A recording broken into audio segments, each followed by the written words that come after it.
দিয়ক ভুক্তভোগীক ন্যায় দিয়ক হত্যাৰ ঘটনাৰ ভুক্তভোগীক ন্যায় দিয়ক এছকে পেট্ৰ মুৰ্দাবাদ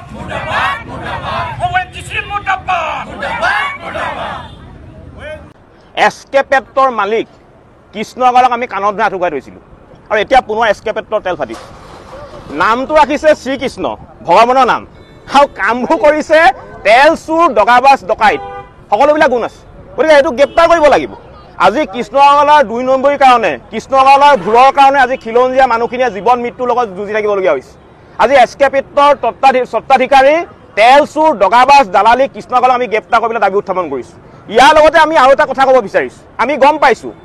আজিৰ তাৰিখতো কৃষ্ণ আগৰৱালাৰ 5টা ৰিগ ONGC চলি আছে গতিকে ONGCয়ে কৃষ্ণ আগৰৱালাৰ সকলোবিলাক ৰিগৰ ঠিকা বাতিল কৰি কৃষ্ণ আগৰৱালাৰ যিটো আপোনাৰ মালিকাধীন যিটো কোম্পানী এছকে পেট্ৰক ব্লেকলিষ্টেড কৰিব লাগিব আমাৰ স্পষ্ট কথা আৰু এটা কথা কৃষ্ণ আগৰৱালাই যেতিয়া আপোনাৰ টেণ্ডাৰ পেপাৰ জমা দিছিলে এক্সপিৰিয়েঞ্চ যিবিলাক চাৰ্টিফিকেট এই এক্সপিৰিয়েঞ্চ চাৰ্টিফিকেটবিলাকৰ সৰহভাগ কিন্তু ভুৱা আৰু তেওঁ কামত যিবিলাক যন্ত্ৰপাতি ব্যৱহাৰ কৰে সেইবিলাক হৈছে ম্যাদ উকলা যন্ত্ৰপাতি গতিকে এছকে পেট্ৰৰ বিৰুদ্ধে এক উচিত তদন্ত হ'ব লাগিব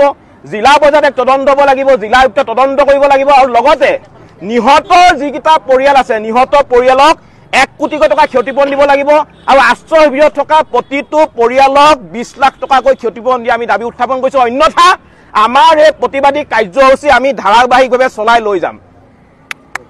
আৰু কৰিব বিচাৰিছোঁ এছকে পেট্ৰ নামৰ যিটো এইটো আপোনাৰ ব্যক্তিগত যিটো প্ৰতিষ্ঠান যাৰ স্বত্বাধিকাৰী শ্ৰীকৃষ্ণ আগৰৱালা শিৱসাগৰ এইটোৱে ইয়াত তেওঁলোকৰ প্ৰথম ঘটনা নহয় ONGC তেওঁলোকে ইমান দিন তেওঁলোকে কাম কৰি আছে বিগত সময়ত গেলেকী তৈল ক্ষেত্ৰত নৰ্থ বেংকত তেওঁলোকৰ এনেকুৱা ধৰণৰ বহুকেইটা ঘটনা সংঘটিত হৈছে কিন্তু এতিয়া কথা হ'ল আটাইতকৈ ডাঙৰ কথাটো হ'ল আজি ঘটনা হৈ যোৱা 7 দিন পাৰ হৈ গ'ল এই মুহূৰ্তলৈকে কিন্তু যিটো প্ৰতিষ্ঠানৰ দ্বাৰা ঘটনাটো সংঘটিত হ'ল যিটো প্ৰতিষ্ঠানৰ টেকনিকেল ডিফেক্টৰ কাৰণে আজি তাৰিখত আমাৰ খিলঞ্জীয়া অসমীয়া ৰাইজে ভুক্তভোগী হ'ব লগা হৈছে এই এছকে পেট্ৰৰ স্বত্বাধিকাৰী শ্ৰী আগৰৱালা কিন্তু পলাই আছে ক'ৰবাত মুম্বাই দিল্লীত গৈ পলাই আছেগৈ তেওঁ ইয়াত ৰাইজৰ ৰুখৰ বলি হোৱাৰ ভয়ত পলাই আছে একো কামত তেওঁ বাহিৰত নাই তেওঁ মিছা কথা কৈছে কালি এটা সংগঠনৰ এজন বিষয়ববীয়াক তেওঁ কৈছে কিবা কামত তেওঁ মুম্বাইত আছেগৈ কিন্তু প্ৰকৃত কথাটো যিদিনা ঘটনা হ'ল তেওঁ পলাই গৈছে গতিকে তেওঁ এজন পলৰীয়া হয় কিন্তু পলাই থাকিলে নহ'ব তেওঁ অন দ্য স্পট আহিব লাগিব ONGCক আজি আমি যৌথ সংগ্ৰামী মঞ্চ অৰ্থাৎ শিৱসাগৰ জিলাৰ যিমান জাতীয় জনগোষ্ঠীয় সংগঠন আছে সকলোৱে একত্ৰিত হৈ এখন স্মাৰকপত্ৰ প্ৰেৰণ কৰিবলৈ আমি আগবাঢ়িছোঁ তাত স্পষ্টকৈ কৈছোঁ ONGCত চলি থকা 10টা ৰিগৰ যি নিবিদা এছকে পেট্ৰৰ যি 10টা ৰিগৰ নিবিদা তৎকালীনভাৱে বাতিল কৰি এছকে পেট্ৰৰ সমূহ কাম তেখেতসকলে ব্লেকলিষ্টেড কৰিব লাগিব এইটো কথা প্ৰথম কথা আৰু দ্বিতীয় কথা হ'ল 3 দিনৰ সময়সীমা ধাৰ্য কৰি দিছোঁ 3 দিনৰ ভিতৰত শ্ৰী আগৰৱালাই শিৱসাগৰলৈ আহি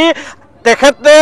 তৎকালীনভাৱে তাৰ যিসমূহ ক্ষতিগ্ৰস্ত পৰিয়াল প্ৰথম অৱস্থাত আৰম্ভিক 2 লাখ টকাৰ এটা তেওঁলোকে কম্পেনচেশ্যন দিব লাগিব আৰু দ্বিতীয় কথাটো হ'ল ইতিমধ্যে আমি সিদিনা দেখিলোঁ যে অসম চৰকাৰৰ মুখ্যমন্ত্ৰী মহোদয়ে ইয়াত আহি তেখেতে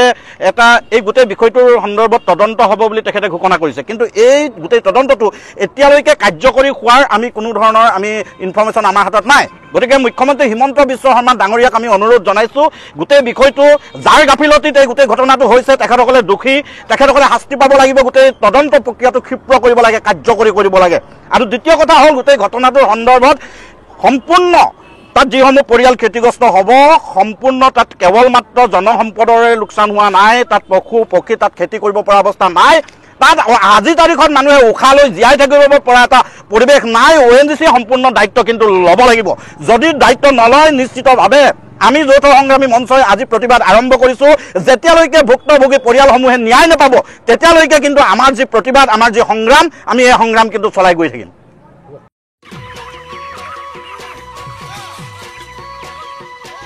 অতি কম দিনতেই একোটা এনেকুৱা হৈ যায় মই যে বিয়মৰ দানা খাওঁ আপোনালোকেও বিয়মৰ দানা খাওক আৰু কম দিনতেই অধিক মুনাফা লাভ কৰক